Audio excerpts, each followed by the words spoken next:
Hey everyone, I'm going to make a super cute purse for girls and I'm going to embroider it with a Disney design using the broderie machine.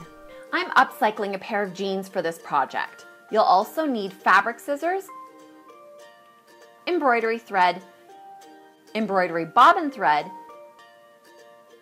an embroidery hoop, and stabilizer. Choose a stabilizer that is slightly lighter in weight than your fabric. You'll also need the embroidery foot that comes with your sewing machine, a pair of embroidery scissors or snips, and regular thread for sewing your bag together. Start by cutting up the inner seam of the jeans. Go up one leg and all the way around through the crotch, continuing down the other leg. Flip your jeans over and cut up the center back seam so that the jeans lay open flat. Next, cut the seam edge of the jeans off, including the seam allowance. Set this aside, it will become the strap for your bag. Cut a long rectangle out of the jeans. Mine measures 17 inches by 7 inches, which is 43 by 18 centimeters, but you can adjust your size as you'd like. Next, you'll want to determine the placement of your design. Fold up your fabric 5 inches or 13 centimeters, which will become the inside of the bag. This leaves me with 7 inches or 18 centimeters for my top flap, which I want longer than the bag because the excess fabric will become my fringe. Because I want my design centered on the bag front, excluding the dangling fringe, I'm going to measure to find the midpoint of my bag, which is 3.5 inches from the side and 2.5 inches from the top. Create a plus sign to mark this. I'm using tailor's chalk, which will disappear in the wash. To hoop your fabric and stabilizer, loosen the screw on your embroidery hoop and remove the center. Next, cut your stabilizer larger than your hoop by about 2 inches or 5 centimeters all the way around. Choose the smallest hoop possible for the size of your design. This will eliminate wasted stabilizer and will make hooping your fabric easier. I'm using my 4x4 hoop. Pay attention to the arrow on your hoop. It shows you the direction it needs to be inserted into the machine, so this will be the top of the hoop. Lay down your stabilizer and place your fabric on top, remembering which way you want your design to face. Insert your inner hoop, tighten the screw, and pull the edges of your fabric to ensure it's taut. Once your embroidery thread and embroidery bobbin thread are loaded into the machine, change your presser foot to the embroidery foot. Don't forget to plug it into the back of your machine as well.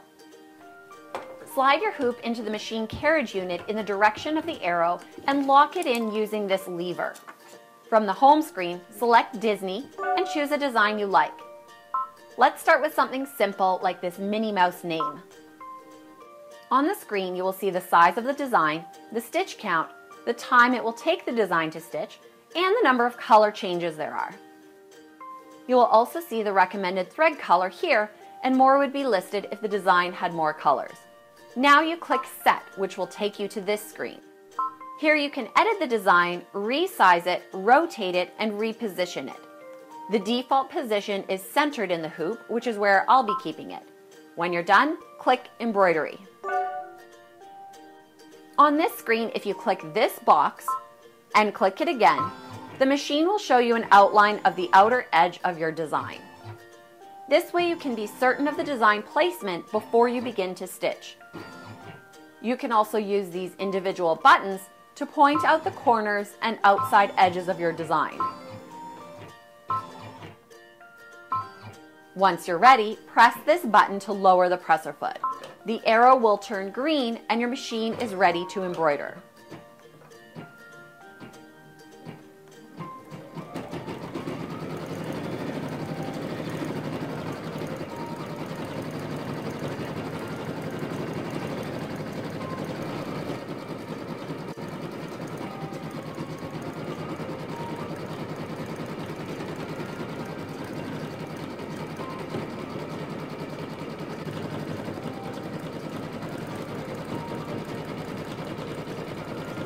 While you're embroidering, the cursor will move on screen to show you your current position in the design, and you will see your stitch count going up.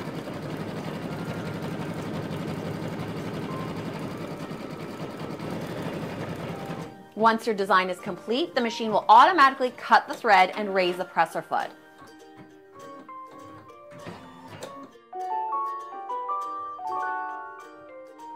All that's left to do is lift the lever and remove the hoop from the carriage.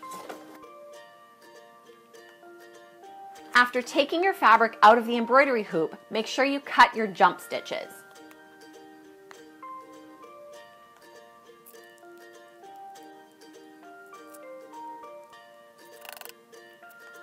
Trim your stabilizer close to your design to eliminate bulk, making sure you don't get so close that you accidentally cut your stitches. Now let's make this purse. First, finish the short, raw edge on the opposite end from your embroidery design. Turn under a seam allowance, 5/8 of an inch or 1.5 centimeters, and stitch that in place. Make sure you change back to your regular presser foot. From the sewing screen on your Dream Machine, choose the stitch that you want to use. I want to sew a zigzag and I'll increase the width a bit.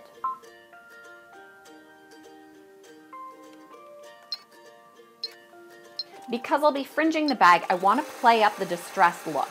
So I'm sewing everything with either a zigzag or an overedge zigzag in a fun contrast color. Next, turn up the bottom of the bag by that 5 inches or 13 centimeter measurement we started with, and finish the long raw edges of the bag from the top to the bottom, sewing through both thicknesses.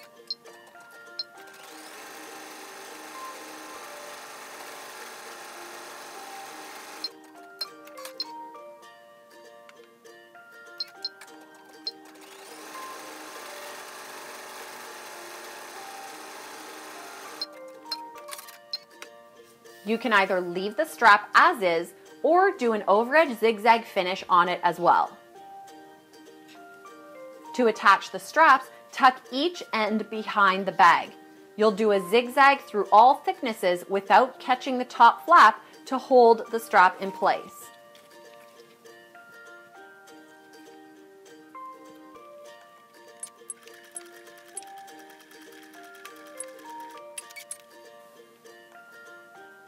I did 2 rows of zigzag stitching on both sides. Now that the straps are attached, fringe the bottom of the bag by cutting vertically with your fabric scissors. To distress the fringes even further, slide your scissors across them individually or run your hands through them repeatedly.